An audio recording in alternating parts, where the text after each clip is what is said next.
The night I signed the final divorce papers, I honestly believed the hardest part was behind me.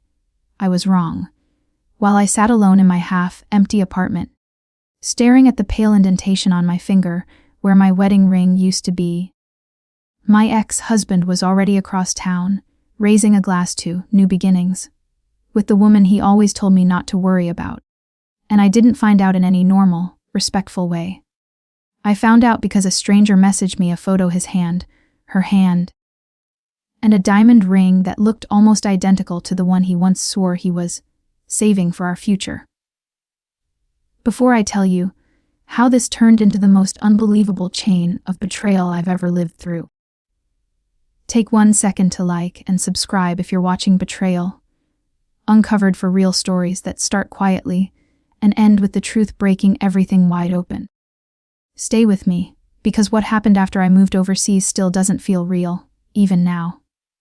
My name is Maya, at least, that's the name I'll use here, and I wasn't reckless. I didn't rush into marriage. I wasn't the type to ignore obvious red flags. I was careful. I was the friend who noticed details. The friend who told other women. If he wanted to, he would. And the painful irony is, Ethan did want to. He wanted to look like a devoted husband. He wanted the photos, the stability, the image. He wanted me to be his anchor, while he quietly kept one foot out the door. When I first met Ethan, he was charming in a way that felt natural. He remembered the little things. He held eye contact. He made you feel like you were the only person in the room. For a while, I truly believed I was. We got married after 3 years together. We bought a modest house.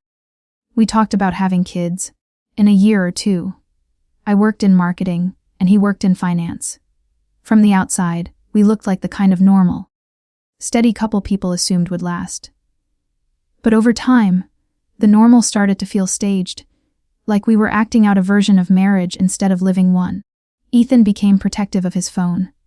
Not in a loud, dramatic way. In a quiet, calculated way. If I walked into the room, he'd tilt the screen down. If I asked who was texting, he'd answer too fast, like he'd already decided on the safest response. Work stuff. Group chat. Nothing important.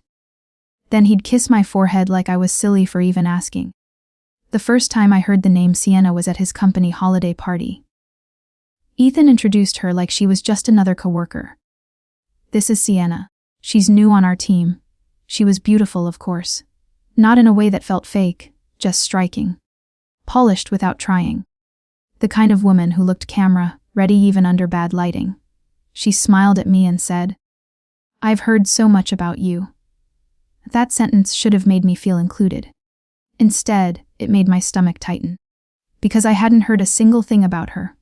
Over the next few months, her name came up more often. Not constantly, just enough. And every time it did, Ethan's voice shifted. Subtle, but real. Softer, more careful. Like he was trying not to step on something fragile. Finally, I asked him, calmly, without shouting, without accusing, "Are you emotionally involved with her?" He didn't look guilty. He looked offended, like I'd insulted him. "You really think I'm that kind of guy?" he said. And the worst part was I didn't have proof. I only had that quiet, sinking feeling. The one women are taught to ignore, because it makes everyone else uncomfortable. The divorce didn't happen in one big explosion. It happened in slow motion, through 1,000 small disappointments. Ethan started coming home later. He forgot plans. He made me feel needy for wanting basic attention. Then one night, after a fight that wasn't even about anything real, he said, "Maybe we rushed into this." I stared at him. We were together 3 years before we got married. He shrugged like it didn't matter. Like I didn't matter. 2 weeks later, he asked for break. A month later, he moved into a short-term rental to clear his head. 2 months later, I found a receipt for an engagement ring in our shared email account. He didn't even bother deleting it. When I confronted him, he didn't cry. He didn't deny it. He just looked tired, like I was an obstacle standing between him and the life he wanted. "It's not what you think," he said. I laughed, not because it was funny, but because something snapped into place. He was going to say whatever was easiest. Whatever made him feel less like the villain. I filed for divorce. I thought it would destroy me. Instead, it woke me up. I started sleeping through the night again. I stopped walking on eggshells. I began imagining a life that didn't revolve around earning love from someone who treated love like a limited resource. Then my company emailed me an opportunity to relocate overseas for a year, maybe longer. A role in a European branch, better pay, a fresh start. The timing felt like the universe dropping a rope right in front of me, so I took it. The day I left, I stood in the airport with one suitcase and a carry-on. My mom hugged me too tight.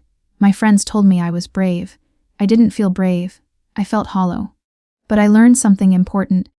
Hollow isn't the same as broken. Hollow can be filled again. I landed in Lisbon on a rainy afternoon. Everything looked like wet stone and soft streetlights. People moved slower there. Even the air felt gentler. I rented a small apartment with a tiny balcony. And at night I'd hear laughter drifting up from the street below in a language I didn't understand. For the first time in years, Ethan felt far away, like a story I used to live inside. Until the message arrived. It was from a woman I didn't know. No profile picture, just a name, Kara. The second I opened the photo she attached, my stomach dropped so fast I had to sit down. Ethan, in a suit, smiling, holding a champagne glass. Beside him, Sienna in a white dress. Her left hand lifted toward the camera, a ring flashing like a warning. Under the photo, Kara wrote, "I'm sorry. I thought you should know. He told everyone you cheated. He said you left him." My hands went numb. My throat tightened. And the part that hurt the most wasn't even the photo. It was how quickly he replaced me. How easily he turned our marriage into something disposable. Then it got worse. I checked the date stamp. Their wedding was 2 weeks after our divorce was finalized. 2 weeks. While I was packing my life into boxes, signing papers, crying in my car, and trying to hold myself together, he'd been planning a wedding. Suddenly, every work trip and every late night snapped into focus, like a blurry picture turning sharp all at once. I told myself I wouldn't spiral. I told myself, "You're overseas. You're safe. He's not your problem anymore." I made tea. I put music on. I tried to breathe through it. Then my phone rang, unknown number, US area code. I almost didn't answer. Something in me said don't. But curiosity is powerful, and betrayal has a way of pulling you back in. So I picked up. A woman's voice, tight, shaky, said, "Hey, is this Maya?" "Yes," I answered cautiously. There was a pause, like she was bracing herself. "It's Sienna." Everything went still. Even the street noise outside sounded far away. I couldn't speak. I didn't trust my voice. She exhaled, trembling. "Please don't hang up. I know how this looks. But I think he lied to both of us." A short, disbelieving laugh slipped out of me. "You married him 2 weeks after my divorce. What exactly do you think it looks like?" "I know," she whispered. "I know. I deserve that. Maya, I found something. And I don't know who else to call." My fingers tightened around my phone. My heart was pounding, but my voice came out steady. "What did you find?" She hesitated. "A folder. In his office. With your name on it." My mouth went dry. "My name, Les?" she said. "And inside, there were bank statements. Copies of your passport. A life insurance form. And a document that looked like power of attorney." For a moment, my mind went blank. I stared at the wall, watching the faint shadow of daylight shift across the paint. "I never signed power of attorney," I said slowly. "That's what I thought," she replied, voice cracking. "And the life insurance, Maya, it listed him as the only beneficiary. And the amount was huge." My scalp prickled. Not with fear exactly, but with something colder. A realization. This wasn't just betrayal. This was a plan. I swallowed. "Why are you calling me now?" Her voice turned small. "Because I thought I was special. I thought he chose me. He told me you were unstable. He said you were controlling and jealous, and that you left him with nothing." I closed my eyes. I could hear Ethan saying it. Calm, convincing, like he was describing the weather. Making himself the victim, like always. Sienna continued, "But after I moved in, things felt off. He still gets mail addressed to you. He keeps a spare key on his keychain with your initials. And yesterday he snapped at me because I used the wrong pen in his office. Then he left, and I don't know why, but I opened that drawer. The air in my apartment suddenly felt too thin. What else was in the folder? I asked. There were emails, she said, printed out. Between him and someone I don't know. About moving assets before the divorce. About making sure you didn't catch on. Anger rose in my chest, slow, heavy, controlled. Can you send me photos? I asked. Less, she said quickly. I already took them. I was scared he'd come home. Send everything, I told her. And Sienna, do not tell him you called me. I won't, she promised. Then her voice dropped into a whisper. Maya, I think he's been using your identity. My stomach turned. After we hung up, my hands shook so badly I almost dropped my phone. I stepped onto my balcony and looked down at the street. People buying bread, walking dogs, laughing like life was normal. And all I could think was, Ethan isn't just moving on. Ethan is covering his tracks. That night, Sienna sent the photos. I sat at my kitchen table with my laptop open and my phone beside it, scrolling slowly through each image. Bank account numbers I recognized. My name typed neatly on documents I'd never seen. A scanned copy of my passport, one I had reported missing months ago, then later assumed I'd simply misplaced. And then I saw it, a signature. My signature, except it wasn't mine. It was close enough to fool a stranger, but not close enough to fool me. I knew the curve of my M. I knew how I crossed my A. This was a copy. A forgery. My pulse roared in my ears. Then I opened the next photo and felt my breath catch. A life insurance application. My name listed as the policyholder. Ethan listed as the beneficiary. And one box checked that made my skin go cold. Coverage effective immediately upon approval. And my thoughts started to race, and I forced them to slow down. Panic makes you sloppy. Ethan had always counted on me getting emotional, getting loud, getting dismissed. I wasn't going to give him that. I took screenshots. I backed everything up. I emailed copies to a secure account. Then I called my bank. It was the middle of the night in Lisbon, but daytime back home. I placed a fraud alert on my accounts and froze my credit. Then I called the insurance company listed on the form and asked if there was an active policy under my name. They put me on hold. The hold music played softly, like a cruel lullaby. When the agent returned, she said, "Mom, I can't give full details without verifying." "This is me," I cut in, keeping my voice level. "And I'm telling you I did not apply for any policy. I need your fraud department." A pause. One moment. By the time I hung up, I had a case number and a promise that an investigator would contact me within 48 hours. I stared at my reflection in the dark window. I looked like a normal woman who moved overseas for a fresh start. But inside, something had shifted. Ethan didn't just replace me.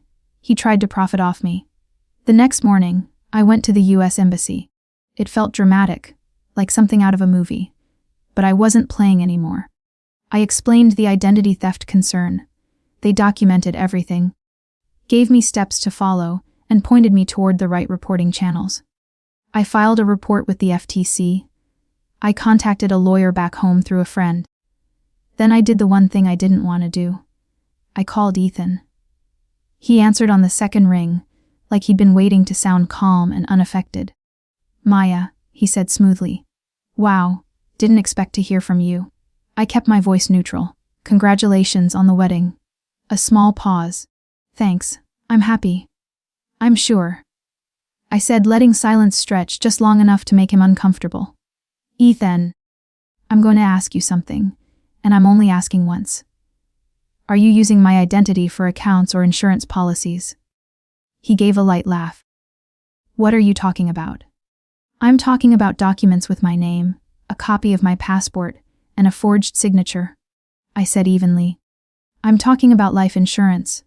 His voice shifted, just a fraction. "You're spiraling. You always do this." There it was. The old script. Make me the unstable one. Make me doubt my own reality. I didn't take the bait. "I have photos," I said. "I have a fraud case open, and I've already contacted legal counsel." The line went quiet. Then he exhaled. Who told you that? I didn't answer. I didn't say Sienna's name. I wanted him unsure. Off balance. Maya, he said lower now, you're overseas. Focus on your new life. Don't create problems that don't exist. Problems that don't exist don't come with case numbers, I replied. His tone sharpened. If you try to ruin my life, You'll what? I interrupted, still calm. Lie about me again. Silence. Then his voice softened in that fake, careful way. Look, maybe there's been a misunderstanding. Maybe paperwork got mixed up. I can fix it. I almost smiled, because that told me everything. Innocent people don't offer to fix it. They demand to know who set them up. Fix it, I repeated. Great. Then you won't mind if my attorney contacts you directly. He hung up. No goodbye, no denial. Just a click. I sat there with my phone in my hand, feeling something I didn't expect. Peace. Because now I knew. The doubt was gone. A few hours later, Sienna texted. He's acting strange. He asked if I talked to you. My fingers hovered over the screen. She had been my replacement. But right then, she was also the only person inside the house who could see what he was doing in real time. I typed. Don't admit anything. Are you safe? She replied. I think so. But he's watching me. That sentence made my skin prickle. That night I couldn't sleep. I kept thinking about the policy. The timing. How fast he married her. The way he tried to lock everything down. Money, paperwork, the narrative. At 3:17 a.m., my phone buzzed. A voicemail from Sienna. Her whisper was frantic. Maya, he noticed the drawer. He's furious. Earlier he grabbed my phone and went through my photos. I don't know if he saw what I sent you, but I think he suspects. He left and said he'll be back soon. I'm scared. If anything happens, please. Please don't let him get away with it. The message ended with a shaky breath. I sat up in bed, heart hammering, and a sick thought settled in my stomach. If Ethan was willing to forge documents and open policies in my name, what else was he willing to do to stay in control? I called her back immediately. No answer. I tried again. Still nothing. I stared at the ceiling, listening to my own breathing, feeling how cruel distance can be. I was thousands of miles away, and the two people tied to the darkest chapter of my life were in the same house. I called the non-emergency line in his city and explained what I could, as calmly as I could. I gave his address. I told them I'd received a voicemail suggesting someone might be in danger. The dispatcher's voice stayed neutral. We can send an officer for a welfare check. Please, I said. Please do. And then I waited, and waiting felt like torture. 36 minutes later, my phone rang. Sienna, I answered so fast I nearly dropped it. Sienna, are you okay? She was breathing hard. I left, she whispered. I grabbed my keys and ran when I heard the garage door. I'm in my car 2 streets away. My hands won't stop shaking. Relief hit me so hard I felt dizzy. Good, don't go back, I said. Go somewhere public. A gas station, a cafe, anywhere with people and cameras. She sniffed, holding back tears. Maya, I'm sorry. I really am. I know, I said, surprising myself by meaning it. But we need to focus. Did he threaten you? He didn't hit me, she said, but he got close. He blocked the doorway and said, You're my wife. You don't keep secrets from me. And his voicey, it was like I didn't recognize him. I closed my eyes. That's the real him, I said quietly. The version he hides. She swallowed. What do we do now? We document everything, I told her. And you need legal help too. Over the next week, Sienna and I became something I never expected: allies. Not exactly friends. Not yet. But 2 women comparing notes about the same man and realizing our stories fit together like pieces of the same puzzle. She told me Ethan pressured her to quit her job after the wedding. He called it taking care of her. But it wasn't care. It was control. He wanted her dependent. He wanted access to her time, her phone, her money. He even suggested she add him to her credit cards for emergencies. And whenever she questioned anything, he flipped it back on her. Why are you paranoid? Why are you acting like Maya? Like my name was a warning label? Like I was the crazy ex, wife in the story he'd sold to protect himself. Meanwhile, the insurance investigator contacted me. The application had been submitted electronically from an IP address linked to Ethan's office building. The signature didn't match verified signatures on file. They couldn't tell me everything over email, but the message was clear. My attorney moved quickly. She requested records, sent formal notices, and warned Ethan about potential fraud charges. We also filed for a restraining order after Ethan began emailing me long, twisted messages that swung from pleading to threatening within the same paragraph. He wrote things like, "You're trying to destroy me because you can't stand that I'm happy. Then, if you don't stop, you'll regret it. Then, 2 minutes later, let's be adults. We can work this out." He was the one spiraling now, not me. Then something happened that made my blood run cold. A package arrived at my apartment in Lisbon. No return address. Just my name on the label. Inside was my old wedding ring. The same ring I left behind in the house when I moved out. I hadn't wanted it. I assumed it was gone for good. But there it was, wrapped in tissue paper like a message. No note, no explanation. Just the ring. My hands shook as I held it. The metal felt heavy. Like it carried every lie he ever told me. I called my attorney immediately. Then I asked my building manager if we could review any security footage near the mail area. That night, I barely slept. My mind kept replaying the same fear. Ethan finding my address, stepping off a plane with that calm smile, acting like he had the right to invade my life again. 2 days later, the building manager called. "We found the delivery," he said. My heart thudded. "Who was it?" "A courier," he answered. The label was printed, not handwritten, and the drop-off was scheduled online. So Ethan hadn't come in person, but he wanted me to feel like he could reach me anytime. Control. From a distance. Then Sienna called, and her voice was so flat it scared me more than panic ever could. "He emptied the safe," she said. "What safe?" I asked. "In the closet," she replied. "He said it was for important documents. He emptied it and left. He didn't come home last night." A thought hit me so fast my stomach dropped. "Sienna, do you know where your passport is?" Silence, then a sharp inhale. "Oh my God, check," I said immediately. She put me on speaker. I listened to drawers opening, closet doors sliding, her breathing getting faster. "It's gone," she whispered. "My passport is gone." "Okay," I said, forcing calm into my voice. "Listen to me carefully. Leave the house right now. Go to a friend. Go to your parents. Anywhere safe. Then call the police and report it stolen." Her voice cracked. "Why would he take it?" "Because men like Ethan don't just lie. They trap, they isolate, they remove options. They rewrite reality until you can't tell which way is up. Because he's planning something," I said quietly. "And you're not going to be there when he tries it."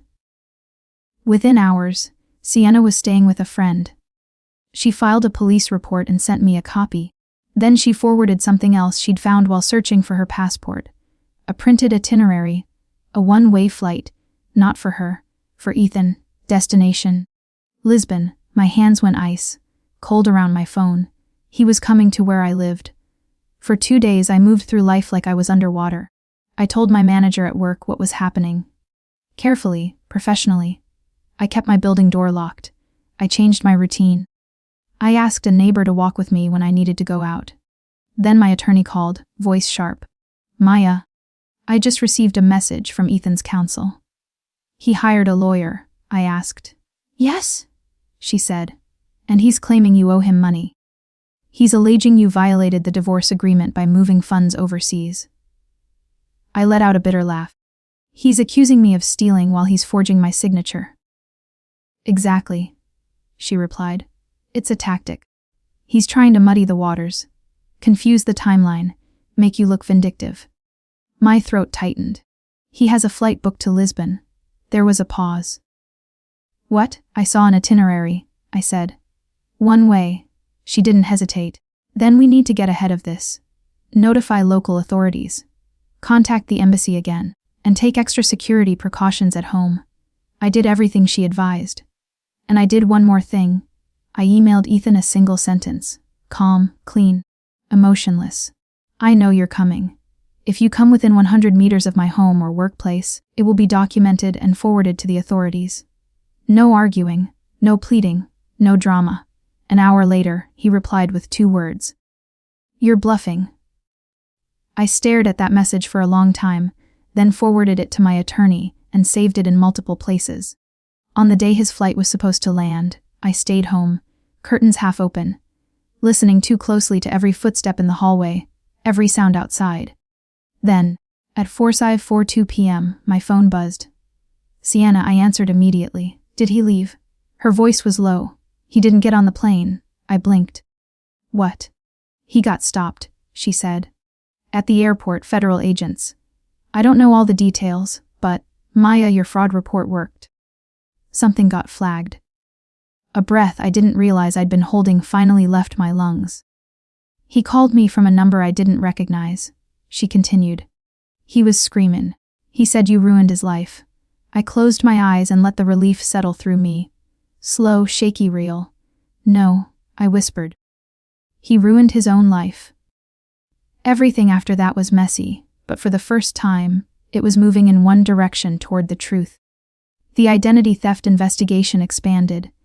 The insurance company confirmed the application was fraudulent. My bank flagged attempted transfers that had been initiated but not completed.